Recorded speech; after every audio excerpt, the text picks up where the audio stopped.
Bonsoir, donc une petite vidéo pour vous présenter les nouvelles fonctionnalités de l'application. Donc normalement au premier lancement, la version 1.3, vous devriez récupérer les données que vous aviez déjà saisies, j'espère, parce que c'est pas forcément toujours évident d'être sûr que ce que j'ai prévu fonctionne. Sur mon tel ça marche, mais selon les téléphones c'est pas évident. Donc là vous voyez, j'ai récupéré la saillie que j'ai saisie, parce que j'ai qu'une seule naissance l'année prochaine.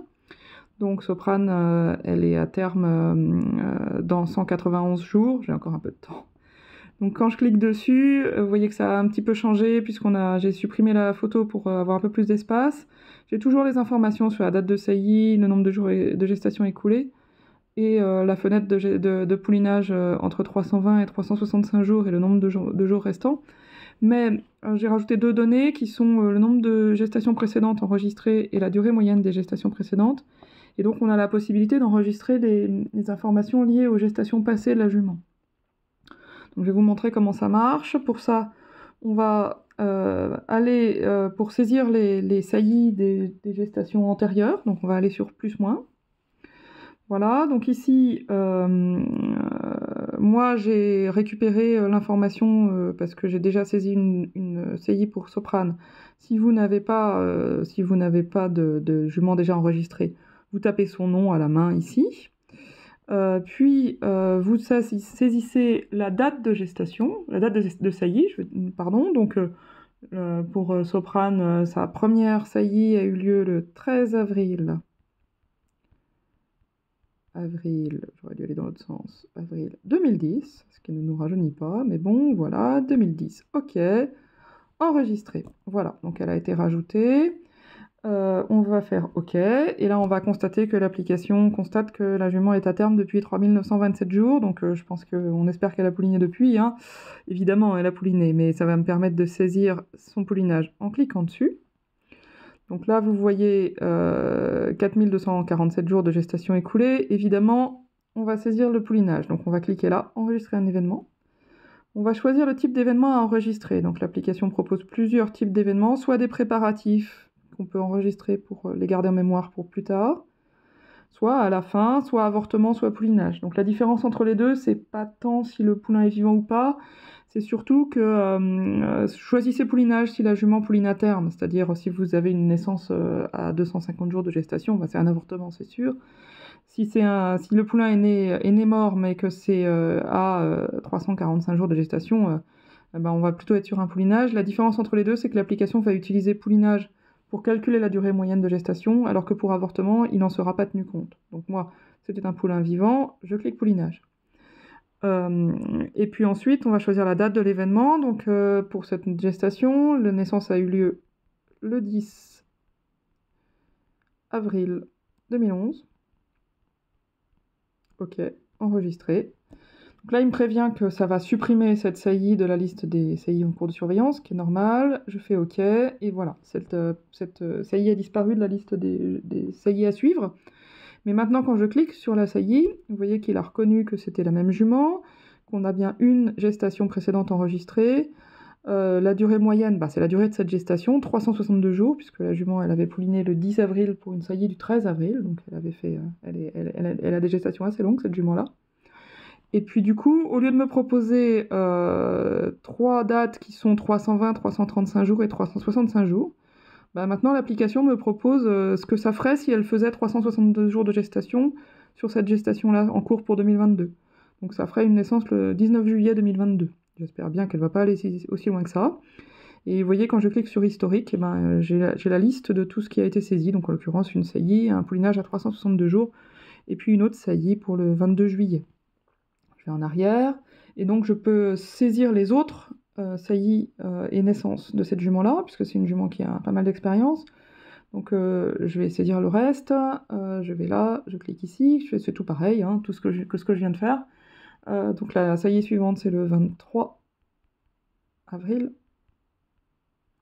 2012. Ok, enregistré. La saillie encore suivante, je peux même toutes les saisir en même temps, ça va gagner du temps. C'est le 2 août 2013. Ok, enregistré. Puis, la jument a été saillie le 9 mai 2019, enregistré. Puis le 8 mai 2020, enregistré. Et donc la dernière naissance que j'attends, c'est pour 2022. Donc là, j'ai 2012, 2013, 2019, 2020. Ok, donc voilà, j'ai retrouvé toutes mes saillies. Donc je vais pouvoir déclarer dans l'ordre toutes les naissances qui correspondent. Alors ne vous emmêlez pas entre quelle saillie va avec quelle naissance, sinon là par contre l'ordinateur va un peu de mal à vous suivre. Mais là, je vais cliquer sur la plus ancienne. Donc saillie du 23 avril 2012. Je vais choisir poulinage. Date de l'événement, c'est un poulain qui est né le 5 avril, je suis en train de consulter mes notes, 2013. Ok, enregistré. Ok, une jument de moins.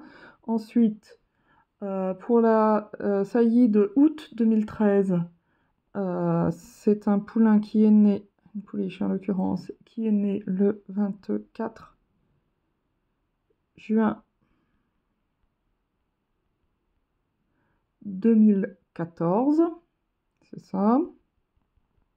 Ok, enregistré. Ok. Puis la suivante, saillie de 2019, une pouliche née le 25 avril 2020, enregistré, ok, plus qu'une, qui est le poulain de cette année, qui est né le 15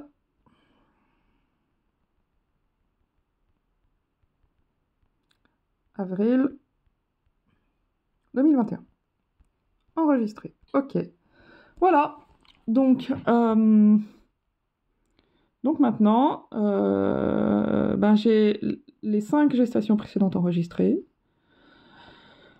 Le fait que ma jument fait en moyenne des gestations de 345 jours, ce qui m'emmène à une probable naissance aux alentours du 2 juillet 2022. J'ai encore un peu de temps, comme on disait. Et donc là, si je clique ici, j'ai la liste de tout ce qui a été saisi. Donc vous voyez qu'elle n'a jamais fait de gestation de moins... Alors elle a fait une gestation de 326 jours, mais j'ai un petit doute sur à quelle... Enfin, elle n'était pas avec moi, donc je ne suis pas complètement sûre des dates de saillie. Enfin, elles peuvent l'être, mais vous voyez ce que je veux dire. Si elle a été réchauffée étant pleine, peut-être, je sais pas. Sinon, c'est quand même une jument qui fait des saillies très longues, des gestations très longues. Plutôt 345 jours minimum. Voilà. Donc ici, si je clique là, ça va tout effacer. Donc non. Si vous avez fait une faute de frappe ou une erreur, vous avez saisi quelque chose au hasard, vous pouvez cliquer dessus, ça va l'effacer. C'est écrit là, hein, historique. Cliquez sur une ligne pour la supprimer. Je fais retour. Voilà. Et je peux aussi, donc je pourrais, quand le temps sera venu, cliquer ici et saisir différents préparatifs de la jument, développement de mamelles, présence de cire, perte de lait, et puis les paramètres des sécrétions mammaires, qui me permettra d'avoir, alors pour le moment je les saisis juste, l'ordinateur fait pas, vous prévoit pas, vous prévient, enfin ne l'utilise pas pour vous donner des informations complémentaires, mais ça vous permet de les consulter déjà. Quand vous cliquerez sur l'historique, vous aurez en fait la liste de ce qu'elle a, dans l'ordre dans lequel elle a fait les préparatifs, ce qui vous permettra d'avoir une idée d'en gros comment elle s'est préparée l'année précédente. Voilà pour la nouvelle version 1.3. J'espère qu'elle vous sera utile. N'hésitez pas à remonter si vous avez des difficultés ou des souhaits supplémentaires.